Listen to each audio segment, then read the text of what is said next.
ابن کثیر رحمۃ اللہ علیہ بہت بڑے آدمی ہیں، بھاری آدمی ہیں علم کی دنیا میں، انہوں نے ایک واقعہ نقل کیا ہے، وہ بتانے لگا۔ علامہ عتبی رحمۃ اللہ علیہ قبر پر بیٹھے تھے، یہ پہلی صدی کا واقعہ لگتا ہے کہ کوئی وہ روک رکاوٹ نہیں تھی اور کچھ پڑھ رہے تھے، تو ایک بدو آیا، اس نے اپنی اونٹنی کو باہر کھڑا کیا اور آ کر اندر سلام پیش کیا، السلام علیکم یا رسول اللہ۔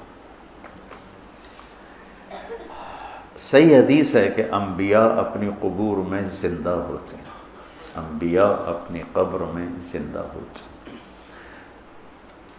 اور اللہ کے ان پر موت آتی ہے، موت ہر نبی رسول پر آتی ہے، موت سے پاک صرف اللہ ہے، پھر اللہ ان کو زندگی دے دیتا ہے جسم کے ساتھ ہی۔ کچھ علماء فرماتے ہیں کہ برزخی زندگی ہوتی ہے، لیکن جو جمہور اور اہل سنت والجماعت جس اس پر مذہب اور عقیدے پر ہیں کہ انبیاء اپنے قبور میں زندہ ہوتے ہیں۔ تو آ کر سلام پیش کیا اور کہنے لگا، یا رسول اللہ، آپ کے رب کہتے ہیں وَلَوْ أَنَّهُمْ إِذْ ظَلَمُوا أَنفُسَهُمْ جَاءُوكَ، اگر یہ گناہ کر کے آپ کے پاس آ جائیں، فَاسْتَغْفَرُوا اللَّهَ، اور معافی مانگیں اللہ سے، وَاسْتَغْفَرَ لَهُمُ الرَّسُولُ، اور آپ بھی پھر اللہ سے ہمارے لیے معافی مانگیں تو اللہ معاف کرتا ہے۔ تو جِئْتُكَ مُسْتَغْفِرًا لِلذُّنُوبِ وَمُسْتَشْفِعًا بِكَ إِلَىٰ رَبِّي أَنْ يَغْفِرَ لِي، میں آپ کے پاس اپنے گناہوں کا بوجھ لے کر آیا ہوں اور آپ کو سفارشی بناتا ہوں اللہ کی بارگاہ میں کہ اللہ تعالیٰ مجھے معاف کر دے۔ اور پھر اس نے 4 شعر پڑھے، 2 شعر اب بھی روضہ مبارک کا جو 2 پلر ہیں، جیسے یہاں کھڑے ہو کے سلام کر دیں، ایک شعر یہاں لکھا ہوا ہے، ایک شعر یہاں لکھا ہوا ہے، 2 کتاب میں لکھے ہوئے ہیں۔ یا خیر من دفنت فی القاع اعظمہ فطاب من طیبہن القاع والاکم، اے وہ بابرکت ذات جو زمین کے اندر گئے تو زمین کا اندر بھی پاک ہو گیا اور اوپر بھی پاک ہو گیا، اندر بھی خوشبودار اور باہر بھی خوشبودار۔ یہ ادھر ہے شعر، نفس الفداء لقبر انت ساکنہ فیہ العفاف وفیہ الجود والکرم، میری جان اس قبر پہ قربان جس میں آپ آرام فرما رہے ہیں، آپ کے ساتھ آپ کی سخاوت بھی ہے، آپ کی دریا دلی بھی ہے، آپ کی فیاضی بھی ہے۔ یہ 2 شعر۔ اگلے 2، انت الشفیع الذی ترجى شفاعتہ علی الصراط اذا ما زلت القدم، آپ ہی وہ شفیع مذنبین ہیں کہ پل صراط پار ہوگا آپ کی سفارش اور شفاعت سے، عملوں سے نہیں، آپ کی شفاعت سے پل صراط پار ہوگا۔ وصاحباک لا انساہما ابدا، اور میں آپ کے دونوں ساتھی ابو بکر عمر کو بھی کبھی نہیں بھول سکتا۔ منی السلام علیکم ما جری القلم، کیا شعر کہہ گیا اور کیا بات کر گیا، یا رسول اللہ قیامت تک جب تک قلم چلتے رہیں میرا سلام آپ تینوں کو پہنچتا رہے۔ قلم تو کبھی رکتا نہیں، اور آج کل قلم بہت زیادہ چل رہا ہے، کمپیوٹر کتنا بڑا قلم وجود میں آ چکا ہے، تو کیا بات کر گیا، عرب کی فصاحت پہ قربان جاؤں، لہم السن فصیحہ۔ ایران کے بادشاہ نے کہا تھا کہ عربوں میں کیا خصوصیت ہے، تو وہ تھا امیہ بن ابی سلط، اس نے کہا لہم قلوب جریہ وانصاب محفوظہ والسنۃ فصیحہ،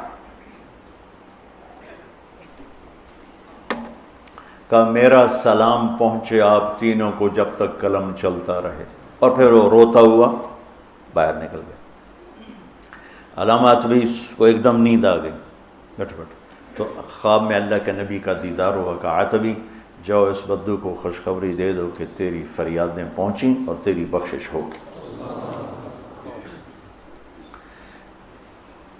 ہمارے نبی کے معجزات میں ایک معجزہ ہے کہ آپ کی قبر موجود مشہود، باقی جتنے انبیاء ہیں ان کی قبریں یقینی نہیں ہیں۔ ابراہیم علیہ السلام کی قبر موجود ہے اور کئی انبیاء کی قبریں عراق میں، فلسطین میں، لیکن یقین سے نہیں کہہ سکتے کہ واقعی یہ ہیں، صرف ہمارے حبیب پاک ہیں جن کی قبر مبارک یقین کے ساتھ ہے۔ اور آپ کا فیض آپ کے جانے کے بعد بھی دنیا میں چل رہا ہے، جاری اور ساری ہے، اور اللہ تعالیٰ نے ہمیں آپ کا امت ہی بنایا، تو جیسے وہ کر گئے ویسے کر دو، تو اللہ تعالیٰ جب بھی دیکھے گا خوش ہوگا، میرے حبیب کی شبیہ۔ یہاں وہ اپنے آپ کو بناؤ جو میرے نبی نے اپنے آپ کو بنایا، اپنے نبی کی نقل اتار لو، اللہ کو اچھے لگو گے۔ میں کوئٹہ میں تھا جماعت میں، بیان کے بعد کمرے میں تھا تو باہر رش تھا، دروازے میں شیشہ لگا ہوا تھا، تو ایک آدمی رونے کی شکل ساتھ ایک بچہ، تو مجھے اندازہ ہو گیا ملنا چاہتا ہے، اور ساتھی ملنے کے لیے روک رہے تھے، بیان کر کے آئے۔ میں نے کہا اس آدمی کو اندر بھیج دو۔ وہ اندر آیا، اس کے ساتھ اس کا بچہ تھا، اور آتے میرے سامنے، جی میرے بیٹے کے لیے دعا کرو، اور ساتھ ہی رونے لگا، یہ بیمار ہے۔ میں نے کہا اس کو کیا ہے؟ کہا اس کے دل میں سوراخ ہے۔ میں نے کہا تو اس کا تو آپریشن ہوتا ہے۔ کہا میں غریب آدمی ہوں، 2.5-3 لاکھ کا خرچہ ہے، میں کہاں سے کروں؟ میں نے اس کے بیٹے کو دیکھا اس کے بعد، تو وہ مجھے بالکل اپنے بیٹے علی کا ہم شکل نظر آیا، وہ بھی چھوٹا تھا۔ آپ یقین مانے میں نہیں جانتا وہ کون آدمی ہے، کون، صرف اس بچے میں نے اپنے بچے کی شبیہ دیکھی، مجھے اتنا پیار آیا۔ میرا بھائی دل کا ڈاکٹر ہے، میں نے اسی وقت فون اٹھایا، میں نے کہا ایک مریض بھیج رہا ہوں، اس کا 1 پیسہ نہیں لگنا چاہیے، سارا اس کا علاج ہم کریں گے۔ ان کا ٹھیک ہے بھیج دو۔ اس کا صرف کوئٹے سے لاہور کا کرایہ اور لاہور سے کوئٹے کا کرایہ خرچ ہوا، باقی سارا انتظام کیا کس بات پر؟ میرے بیٹے کے مشابہ تھا۔ تو میں ایک چھوٹا سا آدمی ہوں، اور اپنے بچے کی شبیہ سے محبت آئی اور میں نے اس کا علاج کروایا۔ تو جب اللہ اپنے حبیب کی شبیہ تم میں دیکھے گا تو اس کو کتنا پیار آئے گا۔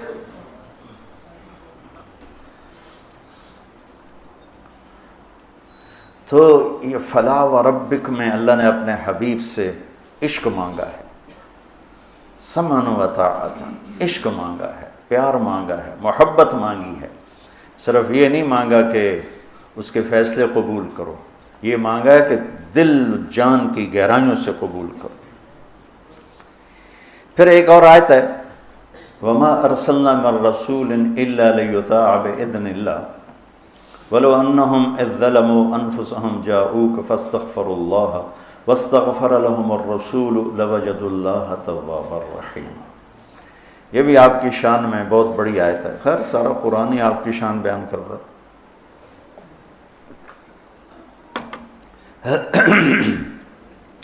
اللہ تعالیٰ فرماتے ہیں کہ ہم رسول اس لیے بھیجتے ہیں کہ اس کی اطاعت کی جائے،